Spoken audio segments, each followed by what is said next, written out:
Hey everyone, welcome you all. So in this video we are going to discuss about Koch snowflake fractal broadband antenna. So this is the antenna which is developed by Sir Koch, and it gives basically the broadband communication, that is it can communicate over the range of frequencies. So it is having the higher bandwidth. So basically this is developed in order to make the communication, that is internet of things, happen, because there are lot of nodes which are connected to the main system, and each node will be allocated with a particular frequency. So if you want to communicate with all the nodes simultaneously, at that time we have to use all the frequency which is present in the band. So to use that frequency we have to develop an antenna which can communicate over long frequencies, or over the long range of frequencies. So to make it happen, the coach has developed a snowflake fractal antenna, so which can communicate over the broadband. Okay, so if you discuss in terms of introduction, so as I said earlier, today's wireless communication system demands for increased bandwidth for various applications. So we want increased bandwidth because number of nodes connected for into the system are increased. So to overcome that, we have to develop an antenna which supports the broadband communication. So with most systems supporting multiple wireless standards, it is vital to employ antennas covering these bands. And with the help of CPW feed antenna, we can improve the bandwidth of the antenna. So fractal antennas are known for their compact size, low profile, and multiple band response. So the fractal antennas are compact in size and their profile is low, and they are supporting multiple band responses. And fractal space filling is used to increase the antenna electrical length and radiation efficiency. So in fractal antennas, what we will be doing is, if this is a straight line, or you can assume this is the surface of the antenna, but in fractals we will be drawing it like this. So the total effective area, or let me just show you.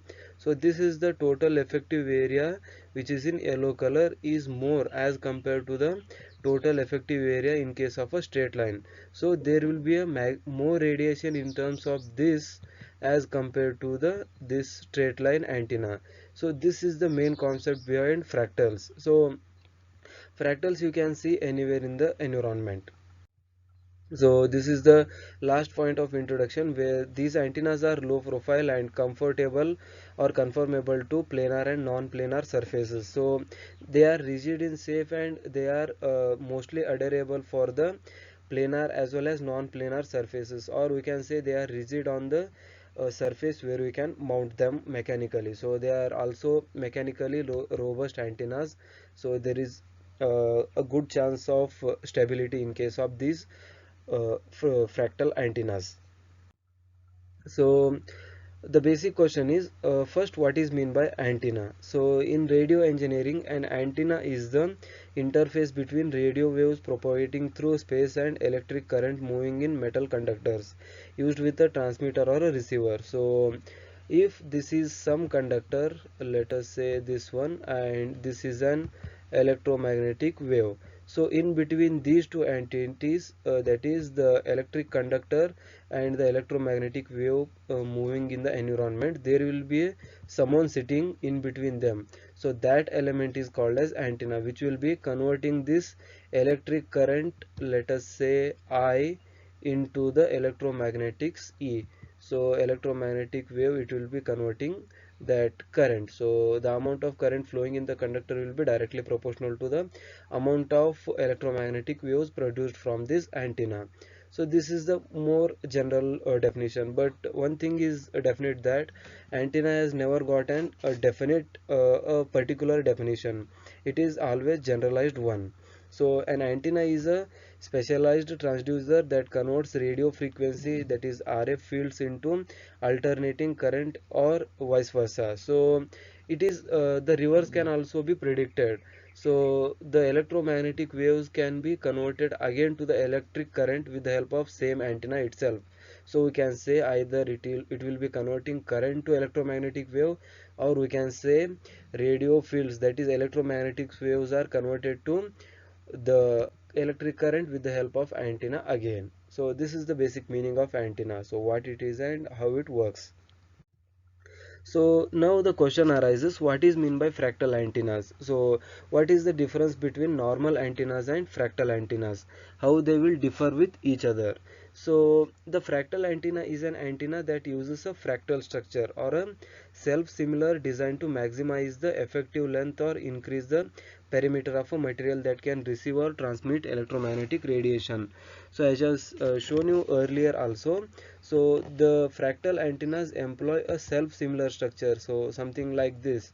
So this is the triangular structure which is employed. So this structure is again and again repeating over the time here. So this is the self-similar structure, and antenna design is like this. So fractal antennas will be using a self-similar structure like this to increase the path of the current which will be flowing on this one. So the compared to this straight line which is of having same length, the current will be flowing for a longer period because there is a zigzag path over this fractal antenna. But in case of a normal antenna, it will be flowing in a straight line. So as I said earlier also, as the time period on which the current will be flowing more, the amount of radiation will be produced more. So the fractal antenna employs a concept that self-similar structures are repeated over the time again and again to increase the effective length of the antenna, that is over here, and to increase the perimeter of the material. So the perimeter or the total radius of the material is also increased in case of practical antennas. So in case of third structure, we are having a lower triangular matrix, which is when compressed it becomes a leaf-like structure. So as you can see in first figure, so this particular type of figure is repeating itself to form the leaf-like structure. So this is wholly called as a fractal structure. So the self-similar meaning is that this one particular element is repeating itself for several times to form a structure there. So as you can see in the last figure over here, so here the circular structure is repeating itself to produce a fractal structure. So here as you can see, this circle is repeating itself again and again to form the fractal here. So these are all the some of examples how the fractal structures look like. So now coming to the advantages of fractal antennas. So what are all the advantages of fractal antennas over the normal antennas, we will see. So the first advantage is that wideband or multiband frequencies. So the first and foremost reason why we should go for fractals is it supports multiband, that is it is having a large frequency bandwidth. Okay, and the next one is better matching of input impedance. So input impedance, if it is matched better, then the amount of power consumed will be less, so hence power will be saved here. So fewer components will be required because the size of the antenna will be reduced in case of fractal antenna. So it will be reduced nearly 10 times. A study shows that. Next advantage is higher gain. So the gain means the output divided by input. So we will be feeding input as the current and the output will be the electromagnetic wave. So the gain will be higher if the amount of electromagnetic waves produced are higher. So that means for any antenna we will be expecting higher gain and low losses.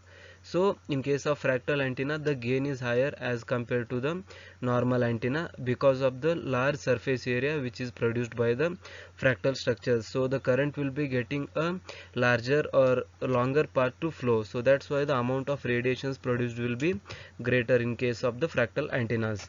And the next point is smaller and lighter structures. So as the amount of material used for the fractal structure will be less, it will be lighter in size, and it will be smaller in size, and it will be a light structure. So it is easy to mount on any surface. So it will be a rigid connection between that surface and the antenna. So there is no scope for the flexibility there. So last point is capable of dual and triple frequency operations. So as the main motto for this antenna development is the wideband frequency communication. It can operate on dual or triple frequencies, let us say. So it can operate on 5 megahertz, 10 megahertz, as well as 20 megahertz. So these are the some of higher frequencies on which it can operate. So it can receive the 5 megahertz frequencies as well as 10 megahertz frequencies as well as 20 megahertz frequencies. Vice versa, it can transmit also these frequencies. So all these frequencies can be transmitted with the help of this same fractal antenna as well. So that ultimately says that the fractal antenna is having the broadband operation. So now let us know what is the Koch snowflake fractal theory. So what is meant by Koch snowflake theory, and how the Koch snowflake the structure is developed. So the method of generating the Koch curve can be regarded as the length of L in the Euclidean segment divided into three sections. So the Koch curve can be developed with the help of three iterations. So in a zeroth iteration we will be having a straight line here. So as you can see, this is the straight line which is present. In first iteration, what we will be doing, we will cut this into equal parts. Okay, so this is first, this is second, and this is the third part over here. And we will be using these we will be cutting it in the four parts, and the middle two parts are used to construct the upper triangular here. So this part and this part is used to create these two pieces here. So these are the two pieces which are created with the help of these two lines, and the remaining these two, that is the first segment and the last segment, are as it is. So upper triangular matrix is created, upper triangular the triangle is created here. So like this the first iteration leads to the figure something which is here, and in the next iteration the similar same step is the repeated, where this structure is again converted to a form of the same second step. So here, as you can see, just observe this one. So it is a straight line here. So let me just erase these things. Okay, so this is a straight line over here. uh, Let me just show you. So this is the straight line which is present over here, and it is converted to a type of the first iteration. Again this straight line is converted to a again type of a second, that is the first iteration. So similarly for this one and for this one, the same step is applied and it is converted to the first iteration form. So like this we will be getting a curves over the straight lines here. So like this, by moving from zero iteration to the second iteration, we can obtain the Koch curve here. Okay, so the total length of the line increased to 4 by 3 times the original after each iteration. So as we are moving to the second iteration, the length of the, so if this is something like this, a straight line, and in case of the first iteration, its length will be 4 by 3 times of the original length. So this will be 4 by 3 times of the original length L. So as you can see equation here, the length will be reduced by the factor 4 by 3. So in this equation, L is the original length of the segment, that is the original segment, which we can say the straight line, and 4 by 3 is the constant which is multiplied in order to reduce the length of that segment if you are converting it to the Koch curve. And K is the iteration time. So if it is first iteration, we will put K equal to 1. If it is second, then we will be putting K equal to 2. So like this it can go up to n number of iterations. So as the number of iterations increases, the surface area, that is total surface length of the fractal antenna, will go on increasing, and the amount of frequency radiated or the bandwidth of that antenna increases continuously. So it is up to a threshold limit there. So development of Koch structure. So let us see how the Koch structure is developed here. So with the increase in iteration times, the boundary length is infinitely extended, but the total area is limited. So here the area will be limited, that is the total area which is on a circular path will be limited, but the area which will be will be converted to the fractal, that is triangular paths here. So as you can see in first iteration, the path is converted like this. So this straight line is converted to a the first iteration structure, that is a triangular structure, and again this straight line is converted to the form like this over here, and the similar thing is applied for the others as well.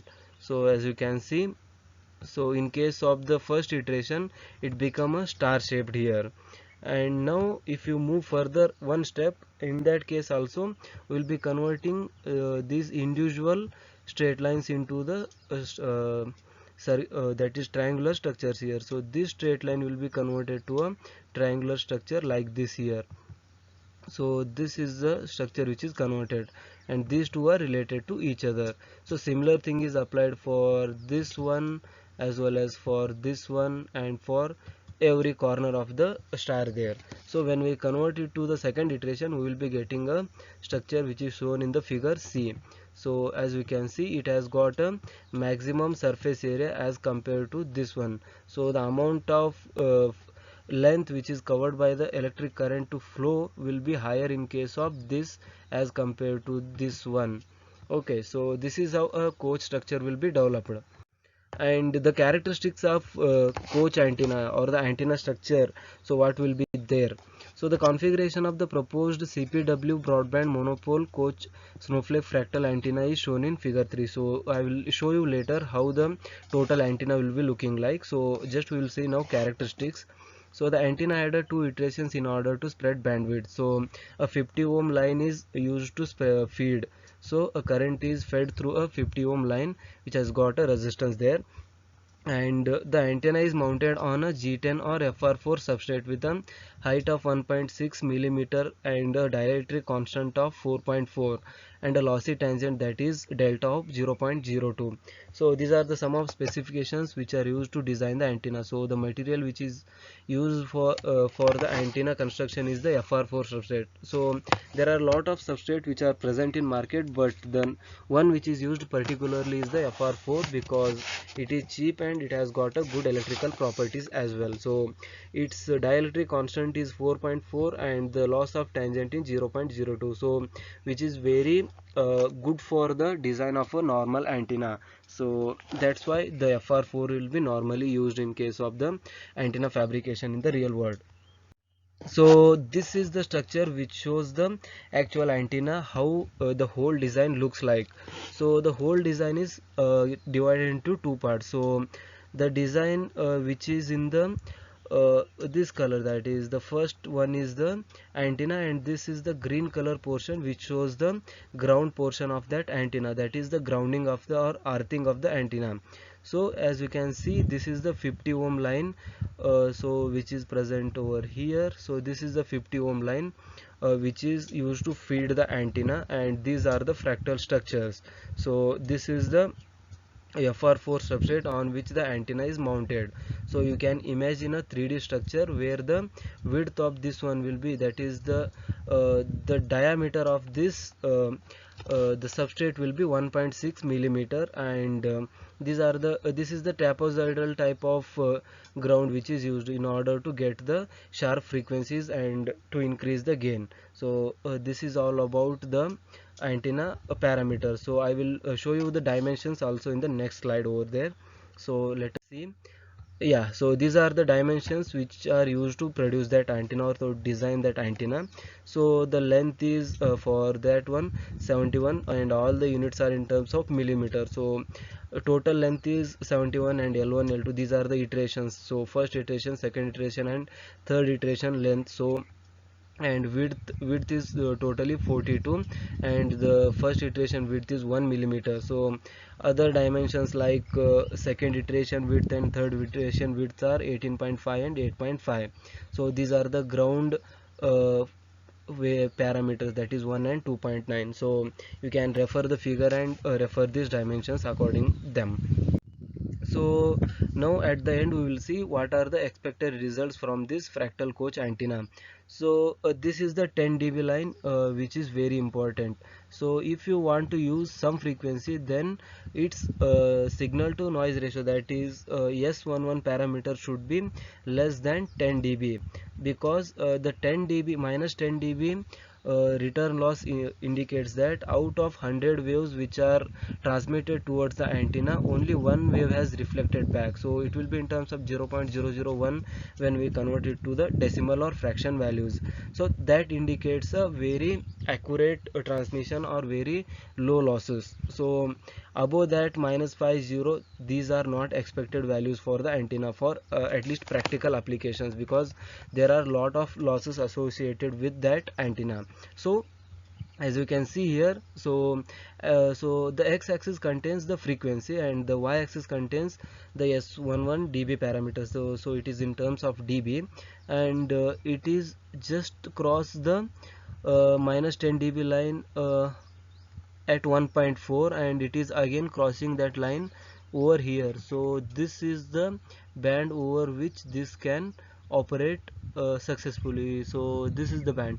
So it is starting from 1.4 here, and it will be ending up nearly that is 4.7 gigahertz, I can say. So that is the frequency band. So the highest gain which will be obtaining for this antenna is at the frequency of 3.2, I can say. So this is the 3.2 tip, where we will be getting the highest gain of nearly -45 dB. So at that time the highest gain indicates the perfect impedance matching. So the input and output impedances are matched perfectly, so that the output electromagnetics are very high, and the input electric current is not lost anywhere. So, and these different types of colors shows the zero iteration, first iteration, second iteration, and the third iteration of the antenna. So the red one we have referred is the last iteration, that is the second iteration, and that is the final iteration. So as you can see, for zero iteration the response is not as much as effective. As the iteration increases, the response of the fractal antenna increases. So at the end the red color gives the most perfect the response which we are expecting here. So at the end I just want to say conclude by saying that this type of fractal antenna, or the proposed antenna, gives a frequency band between 1.4 to 4.9 gigahertz. So this can be used for DCS, so 1800 system, or TD, SCDMA, or wireless CDMA we can use, and wideband CDMA, and then CDMA 2000 light we can use, Bluetooth, GPS, BDS, or anything which requires a higher bandwidth, we can use this type of antennas there. So WiMAX is the another important example for this one. So as a result, the proposed compact and lightweight antenna possessing a good radiation characteristics is considered suitable for most related wireless applications. So in terms of IoT also we can use, and for 5G implementation also we can use this type of antennas. So the mobiles are mostly using the fractal antennas, because they will be doing lot of tasks at a time. So in order to make the task easier and to faster, we have to use number of frequencies. So if you open any 4G mobile, it will be having 2 to 3 antennas to support multi-band frequencies. So they are mostly the fractal antennas itself. So that's all about the fractal, that is no Koch flake fractal antenna. Yeah, at the end, thanks for watching this video. So if you are new to the channel, please guys hit the like button, and if you are not subscribed to the channel, please do subscribe, because we will be posting these type of contents frequently. So thanks for watching.